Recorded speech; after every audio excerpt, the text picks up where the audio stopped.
Good evening, everybody. This is Charlie Turnbull. This is Tuesday night is cheese night. We are talking Asturias. We are talking Asturian cheese. Sorry, we just had the map in there. So we were discussing the mountains that face over the Bay of Biscay and the winds coming across. And it's a bit of a stormy sea, that isn't it? Just off that coast, Rupert. Yeah, I mean, it's really, it's a really rough old place, and it's a really popular destination for surfers. Actually, recently, it's kind of like it's very similar to Cornwall, somewhere like that. It's kind of like an Atlantic, rough kind of coastal, exposed kind of area. And, yeah, that's a bit of the Atlantic coming in there. Right, we better introduce you. All the people who know you will know you are the cheese maestro, which you've told me today is the same as Spanish as it is in Italian. So cheese maestro from Brindisa. And Brindisa has been bringing in cheeses from all over Spain for how long now, Rupert? Well, just over 30 years now. 30 years. Yeah. So well, that is sort of about 1990, something like that. Yeah. That's basically when we started to bring our first pallets of cheese came through in 1990. Yeah. So what inspired you and Monica to say, you know what Britain needs? More Spanish cheese? Well, it was partly because of living in Spain. I was brought up in Spain, and so that in 1990 I was in my early 20s, and was trying to find something to do where we could share like our enthusiasm for Spanish food, and but work in England and commute between the two countries really. Yeah, no, yeah, it's yes, it is England's second home, Spain, isn't it? Not the area we're talking about up Asturias. Not Bilbao, not San Sebastian, that north coast. Much better known. Well, let's bring the map up now so people can see where we're traveling to find the awesome cheeses of Spain. So I'm going to zoom out a bit so everyone knows where we are.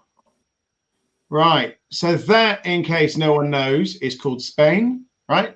With this lovely little section called Portugal on the left, and that's the Iberian Peninsula, and it sort of hangs off the bottom of Europe like a club foot. But with the area we're talking about at the top here is Asturias. Yeah. I take you've been there many times, Rupert. Yes, I have. I've been lucky enough in the last couple of years. I've been a few times. Yeah. I mean, I love it. I must say, I'd love to be able to have time. I go for work on the whole. I'd love to be able to have time to go and have some lovely lunches in seaside. Fishing ports and things like that. Enjoy some seafood there. And is it technically one of the Basque counties? I'm going to show my. No, it's next to the Basque Country. It's next to the Basque Country.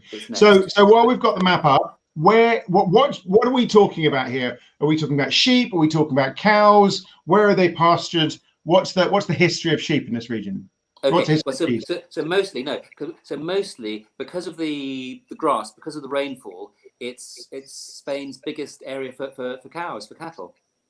Okay, and, so that sets it apart from the Basque Country, which is known for its sheep's milk cheeses, and that's just with the Idiazabal, yes, yeah. Even though, ironically, the Basque Country is just as wet, I should think, as Asturias. But cows is where the Asturians have gone, and in Galicia, and so the cheeses that we've got tonight are from dairies that are more or less about 25 to 30 kilometers inland from the coast, and so they just as the mountains begin to kind of rise up and catch that weather coming in off the Atlantic. So by coincidence, all three dairies are at about 650 meters. Okay, so a little bit higher than the south of England, but not quite as high as. So sort of near Oviedo, that sort of area, or. Yeah, and then a bit to the left for Cabrales. So all this area here. Let's get on to Cabrales, the monster cheese that is Cabrales, because we've got a lot to say about that as it's a global icon in its own way. Yeah. Let's start with you telling us about, where do you want to start? I've got three cheeses here. Let's get them up. We've got one non-blue. Are we going to go there first? Yeah, let's do that one first. Yes. So this cheese is called the Massimo del Rey Silo, and it comes from a village in Asturias called Pravia, and it's a village where like historical records in that village go back to the 7th century, and so it's named after the King Silo, this Visigothic king.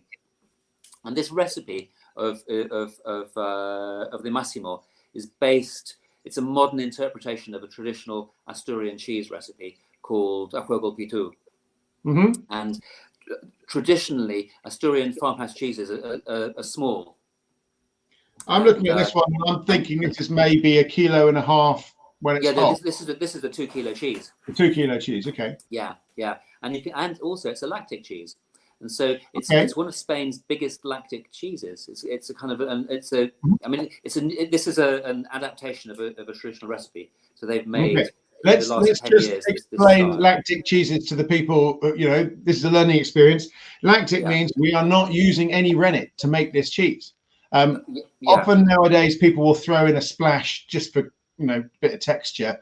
This has got a splash of rennet in it to make sure. This historically would have been 100% acid. So the structure of the curd is going to be very loose. Yeah. And so with this cheese, when they put the rennet into the vat, and when the curd is set, they have this a kind of special spoon which they scoop the curd out of the vat and put it into the molds, and then they leave the curd in the molds for 24 hours. Okay. And just let it drain. The idea is for it to drain as much as possible, and then after that draining process, they take the cheeses out of the molds and salt them, and then it's the salting that helps this special rind to grow, the geotrichum rind. If you look on, where's my camera gone? There, you can see the kind of brain-like mine as well, kind of corally structure, vermiculated, on there. And a lot of people, you might be more familiar with this rind on a younger lactic cheese, but this particular cheese is 6 months old. So it's really for a lactic cheese, it's really mature. And, I've seen 6-month-old crottin de Chavignon, something like that, which is again as a geotrichum cheese, but they're like golf balls by that point. You can honestly get a par 4 on them. So this is retaining a lot of moisture. I suppose it's bigger. No, it is bigger. And at this age, I wouldn't really recommend eating the rind. I think it's nicer without it. Yeah, I wasn't planning to. Good. But we're getting a significant breakdown going in there. So a geotrichum rind has a penetration as a yeast or a mold of maybe, with a typical Loire goat's cheese, maybe a couple of millimeters. But here it's going in its full centimeter, almost as much as a Camembert, a mold might do. Yeah. So is that a sign of its age? I'm taking it. It's just had a long time to get that breakdown going. Yeah, very much so. Yes. Yeah. And it's because it's a kind of a cheese made in a farming area. People will be used to eating. People there would be used to eating that cheese at all the different stages of its maturity. And, well, that's one of the myths about all cheeses, is that there's one right time. When in the old days, cheese did not travel. It really didn't. You got the local cheeses. So there were 1 or 2 local recipes of which there would be many variations, particularly in age. Yeah. So this cheese is made at about 650 meters altitude, and it's made in the village of Pravia. But Pravia has a river running through it, the River Nalon, and so it's an area of like moisture, of rich pastures, and the cows that they use are a Swedish Friesian cow, and it's new to me. It was quite new to me as well, actually. I was looking up on the internet, and it is a thing. There's like a subspecies of Friesian in Sweden that has more fat, more protein in the milk, and that's what the dairy are looking for when they're making this cheese. Yeah, because those Scandinavian breeds, I didn't know there was a Scandinavian Friesian, but those Scandinavian tend to be of the hardier stock, so they are high solid levels. Yeah, and this cattle also, most of the year they'll be spending outside in the daytime, on open pastures up in the hills. And this time of year, when days are shorter, they don't tend to go out quite so much, but mostly they're out in the open. Right, I'm fascinated by this. So I'm just going to bring up to the camera. I don't know if people see. This is an interesting because this is a lactic set. You can see the way that the curd breaks. That it's got that kind of soft yet it's got very little structure, but it's not pressed. You say so. This is just gently gravitationally compressed curd, just forming under its own weight. Yeah. And then I find when you crack open the curd, just the smell that comes out of that clean kind of milky aroma. It's just there's just something very, considering it's a cheese which is 6 months old.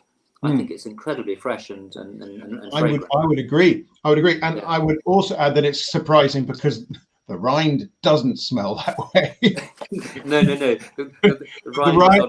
rind is 10 different types of an animal has passed this way on its way past. It's kind of on a mission. Yeah, it's on a mission. It's got a bit of urine and a bit of ammonia and a bit of farmyard. Part of farm on a wet day. Yes. Yeah. But inside, not at all. Yeah. So what about the so we've got the center, which has this dense creaminess. It's like congealed cream, but you've got this coat which has this completely different texture. And I'm not insulting it, but it's almost got the texture of a cheese slice and almost the color of it as well. It's kind of shiny, isn't it? Yeah, it's got shiny and it's slightly elastic, which the main body of the cheese doesn't have.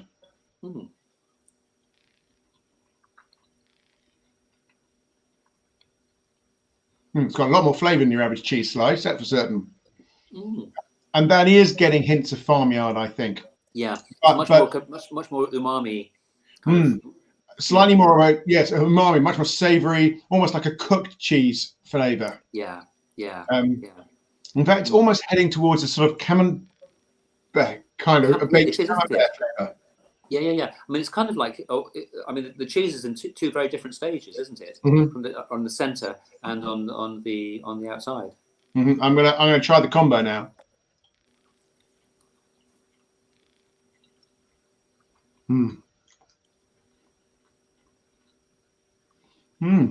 It's really good. It's almost like the outside is like an accent. It just gives a slightly baser note to the lighter flavors that are in the center. Yeah. And do you find it's quite a kind of strangely like quite a dry cheese? It kind of kind of puckers the mouth a bit as well, and that's one of the characteristics of these Asturian cheeses. It's the draining of the whey, and that creates this particular recipe and this particular style, which is what they look for. Because these lactic cheeses tend to be at the drying, the desiccating end of the spectrum for cheeses. That's delicious. So is it a protected food name, or is it just a local speciality? Well, this particular cheese it's a new concept, basically using an old recipe. Okay. So the old recipe would make a cheese of about kind of 400 grams, and it would be a small kind of cone-shaped cheese. And so this one is a 2 kilo one. The idea, I think, is it helps it to last better on the counter. It's an easier cheese to sell and to work with than some of the smaller cheeses. Yeah. All right, we're 10 minutes in and we're only one cheese in. We're going to have to get a move on, Rupert. Oh my God. Okay. I have to say, I think that is delicious. I think that's really delicious. It's really quite unusual. I mean, for a Spanish cheese, it's really unusual. I don't know any other cheese like it in Spain. It would come across as sort of French, if you know what I mean. Yeah. Very much right. So. We're not doing the Cabrales yet. So who have we got next? So the next cheese that we've got today is called La Peral. This chappy here. This blue cheese here, yeah. And this is from Asturias, and it's about from a village about 25 kilometers away from Pravia, from Brasido, and also at the same altitude. And the difference with this cheese really is that, well, apart from it being blue, it's a pasteurized cheese. It's made with rennet. It's not lactic, and and it's salted on the rind. So if you look on the rind in this light, you can see on my piece there's a kind of slight kind of orange bloom there, which is a kind of has a slight marmitey kind of aroma to it, something like that. Kind of slightly I hope so. The first thing that comes to mind is that cake that you give to cattle. Do you know what I mean? Well, that salty, like the big kind of red thing that they lick. Well, I was thinking the brown one, but yeah. Yeah. But I get your Marmite, but it's so it's almost beginning to get a washed rind thing. Is that what you're saying? Yeah. Is it a pressed cheese? It feels firmer. So this kind of cheese could be, of a blood of Verne texture, but it's not. It's got much more rigidity. I'm sort of squeezing that quite hard, and it's not doing anything, kind of thing. Yeah.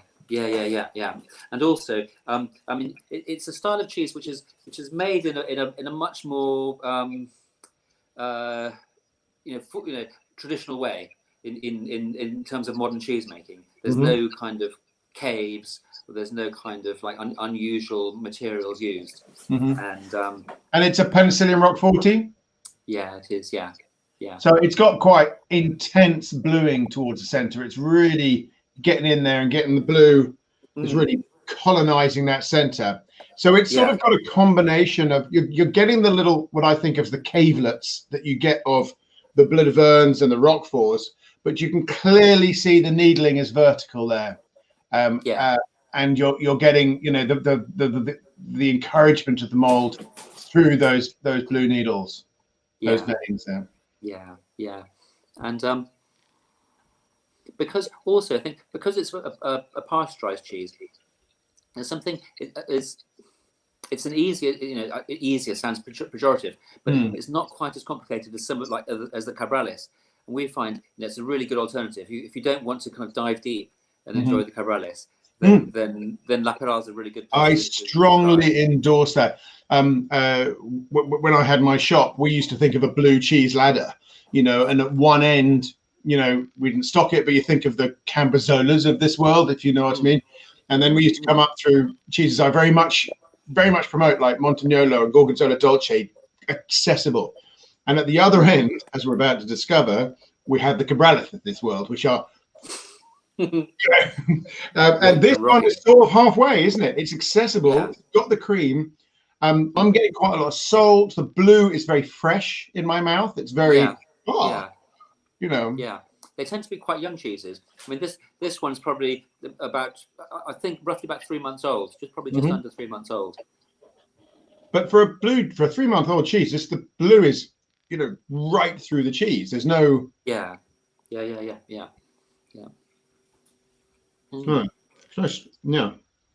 know what it's about. It's quite, especially in the middle bit. It's really quite moist as well, isn't it? It's very moist. Lovely, kind of granular. I think a cold, sweet white wine is where I'd like to go with this. So maybe, I don't know. It's a big area over in the Basque Country for apples. Is Asturias an apple country? Ciders and very much so. Yeah, Asturians are mad about cider. And, so definitely, and they like a kind of dry, they like a dry flat cider. Yeah. Basically, they have a kind of their sort of like an apple wine kind of thing. Yeah, like totally kind of mouth puckering kind of. Yes, very much so. But you also get. I was chatting to a fantastic guy, Alistair Morrell, who specialises in global ciders. Fantastic stuff, and he cider apples have the same range effectively that grapes do. So you can go all the way to those flats, those deeps, those rich, those viscous, the sweets. It's all possible in apple land. And I think this. I bet you that they have some sort of aged, high alcohol, high viscosity apple that sweet would go awesomely with this. Yeah. I'm making it up. They do. There's a lot of varieties. There's a lot of Asturian apple varieties that are they're kind of the equivalent of a rare breed in the cheese world. Definitely, yeah. Okay. Are we ready? Let's do the Cabrales, because the Cabrales it's just an epic. It is an epic cheese, and the way that it's made, it's just. It's absolutely extraordinary. Really. All right. Let's start from the beginning. Where's it made from? It's a PDO, isn't it? We're talking about this as a high level. Yeah. Yeah, yeah. So it's a cheese that has to come from the area. There's a village known as Cabrales in the mountains called Picos de Europa, and in that area there are around 20 dairies that are still making that cheese, and the requirements for making Cabrales are really quite flexible. So it can be made with sheep's milk, with goat's milk, with cow's milk, or with a blend of all three. So what Wow. people traditionally used to do was they'd send all their animals out, onto the mountains, bring them back home at the end of the day, milk all three species, and then stick it all in a vat, and then so you never knew, how much sheep, how much goat, or how much cow would be in the recipe. Wow. And that was obviously, it's some time ago, basically. Yeah. And people can be a bit more organized now. Yeah, but people want to try and make the same cheese twice these days, and especially old school, especially if you want to kind of export it around the world. Your customers expect to be able to buy it again, and with something very similar again. And so our cheese comes from an affineur who we've been buying from for probably about 15 years now, and after. What used to happen in Cabrales was it was a cooperative, and so you could only buy Cabrales from the cooperative, and so all the makers would sell their cheese to the cooperative. They'd all get mixed up, and then when you went along to buy your cheese, you never knew which maker you were going to get. So not only did one maker could have made it with any milk, but then you don't even know which make you're getting, kind of thing. Originally, yeah, but now that was just obviously it was very difficult. And so now, people who make Cabrales are allowed to sell it under their own names, under their own the names of their own dairies. So you can guarantee, if you find a particular Cabrales that you like, you can find it again without struggling. And so this chap Pepe Bada, who we buy our Cabrales from, that's what he's been trying to do over the last at least the 15 years that we've been buying from him, is to create a consistent cheese which he matures himself, and then he sells in Spain and in the rest of the world. So you talked earlier about La Parral not needing to be done in caves. That isn't the case for Cabrales. It needs to be matured in the caves around Cabrales. Yeah. Part of the thing, the Cabrales is like, you add the rennet, you add a tiny bit of Roquefort to it, you make the curd. You wait for the curd to form, then you drain off the whey, and then you knead the curd again before putting it into the molds. You knead the curd, yeah, which is like after the whey has gone out, then it's just kind of like bread. Wow. And so, it's a really unusual way of making cheese. So then the cheese goes. That process of draining the curd before you've put it in the mold, i.e., you allow the curd to be spread out over a table, for lack of a better word. That's quite a British style. Not quite cheddaring, but it's that take the curd on the table, and in cheddaring you stack it and you process it by flipping it and all sorts of things. So it's a sort of more gentle, but the similar stage. Yeah. Oh, interesting. And where are you salting it? Are you salting the curd before you put it into the? No, it goes into the molds, and it stays in the molds for 2 or 3 days, and then you salt one side, turn it over, and you take it out of the mold, and then you salt the other side when it comes out, and they're put into their first chamber in the dairy for 20 days, and in that 20 days, and again they begin to lose more moisture. Yeah, and which is the 20 days, about 5 days longer than most other dairies and Cabrales use. So Pepe's going for a drier cheese. But then what's bonkers, well, I think it's completely bonkers, is they take the cheeses up into the cave, and the caves belong to the government. Like you rent space from the government in the caves. They're like official cheese places. And the caves, they have to have certain requirements, and one of them, because they're all limestone caves, naturally formed limestone caves. So they're going to be wet. One of the requirements is that they have to have a stream running through them.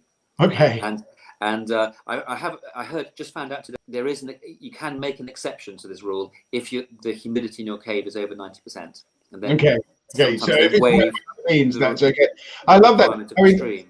I don't want to be rude about environmental health officers. Some of my best friends are environmental health officers, but I can see the exact opposite rule counting in the UK. Even if you want to stream as a reason not to use a cave or that kind of thing. Yeah. I mean, But the next bit is even more bonkers, I think, because it's the most extraordinary cheese making method. So what they do is what Pepe does is he collects the water that drips off the stalactites, right, and then with that water they wash the rind of the cheese with the water off the stalactites, because what they want to do is they want to prevent any mold growth occurring on the surface of the cheese. So if you look at your piece of cabrales, you'll see that there's nothing there. Nothing there. Yeah. So I mean, like, really is nothing there. So, but he's not encouraging the growth of bacteria here. So it's not a washed rind in the sense of wanting to lay the groundwork for a different kind of ripening culture. We're just repressing molds. Yeah. Because that helps. Also, it helps to control the strength of the cheese, if you can believe it. What? Increase it or no. Decreases the strength. Yeah. On that note, should we try it? Yeah. Let me just cut some. Normally in my sort of studio spare room here, I have some what we call in our house EBR, some kitchen rolls, and but yes, you need it for this.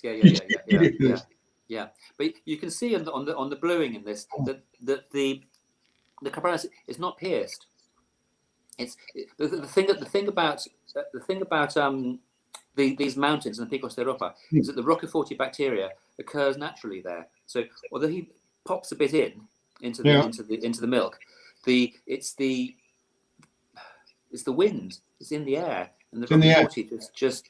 I mean, that is densely molded, and that is typical of a cabrales. So it's going all the way to the edge. And I want to just draw attention to the texture here. I don't know if we can focus. Come on, my friend, the camera. You can do this. Well, it will do in a second magically. There we go. Yeah. It's got a very fluffy, crumbly, soft texture, almost like slightly dried out cheese, cream cheese kind of thing. It really is. It crumbles really easily. There you go. Yeah, it's quite difficult. Difficult. A little bit tricky to cut. Sometimes you get little bits flaking off it.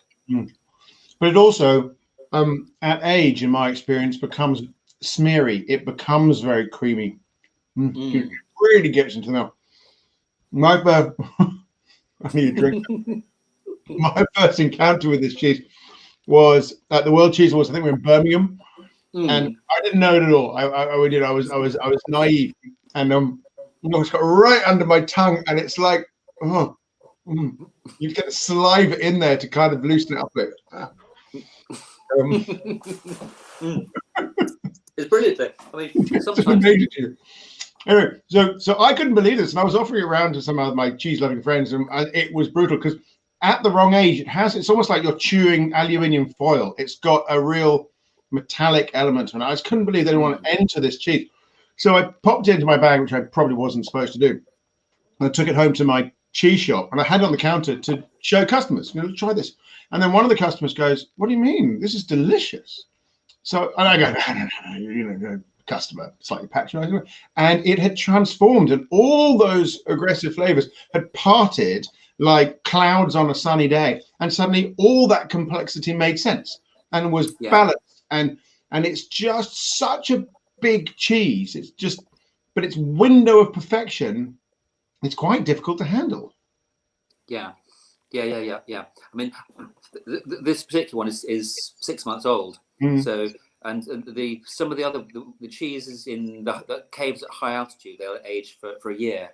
Wow. But I find that the older they are, the more kind of cleaner they get in a funny way, and the notes that get emphasized it's like mango, tropical fruit, like really delicious, delicious things. Obviously, you can't eat anything else for the rest, or taste anything else for the rest of the day, but it's worth it. There are days that you have to dedicate to cabrales. This is a bottle of wine cheese. You need to drink a bottle of wine with it to be able to walk away. It's kind of, Yeah, I mean, I mean, like a kind of a sweet wine is pretty good with this as well. Like a sweet, like a PX or something like that. PX sherry would be pretty tasty. But it's this is the spinal tap cheese basically. It's turned up to 11. You know, this is the yeah. You know, it just goes. You think you've heard noise in Cheeseland? You haven't had Cabrales yet. This is the big boy. This is the one that makes people stop in their tracks. But what's amazing about Asturias, which I love so much about it, is Cabrales is an everyday cheese.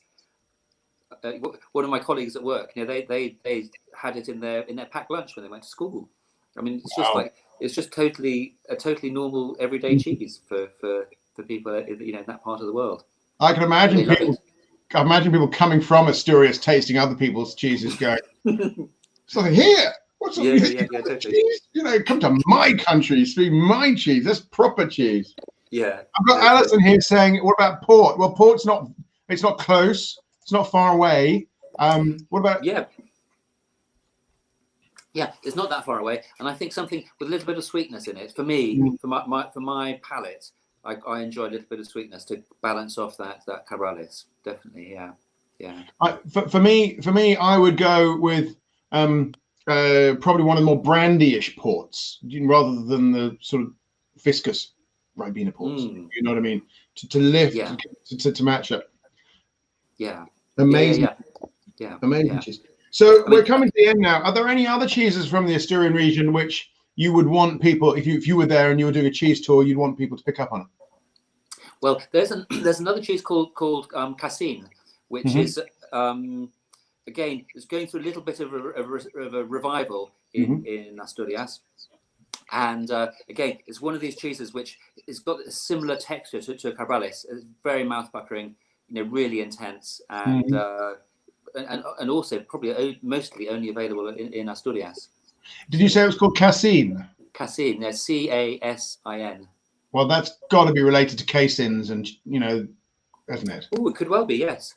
Yeah. But of course, I'm assuming that the queso de Valdeón, the Picos de Europa, must come from this region as well.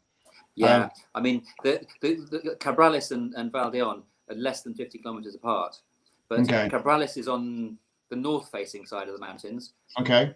Like facing into the Bay of Biscay. Over the bay, And Valdeón is facing down into the plain, and so it gets all the sun. So it's much drier on that side of the mountains. It's kind of different. Valdeón also a mixed milk cheese, usually cow and goat, if I remember rightly.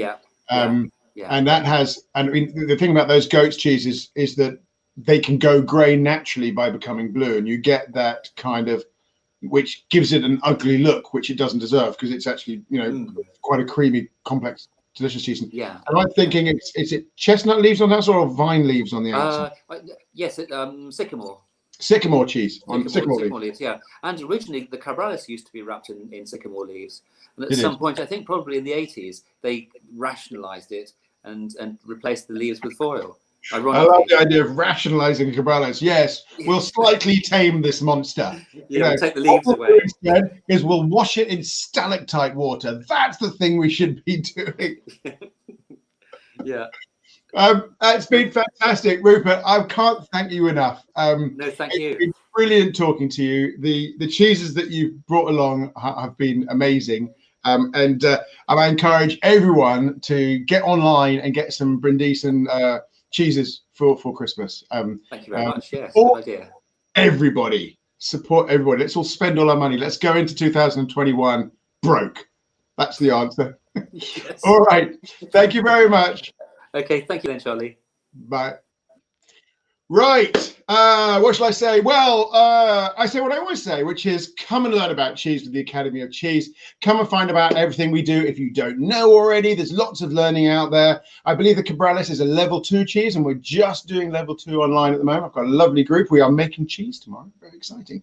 I've got a little cheese making kit. That's what you can do if you come and study with the Academy of Cheese. But apart from that, next week we have Naomi Richard, who is Tour de Fromage de France. We're doing Burgundy. Very exciting. I'm assuming we're going to get Poisse in that, which I'm really excited about. One of my all-time favorite washed rind cheeses. Lots of other people's as well. So hopefully see you next week, 8 o'clock. Tuesday night is cheese night. Be there or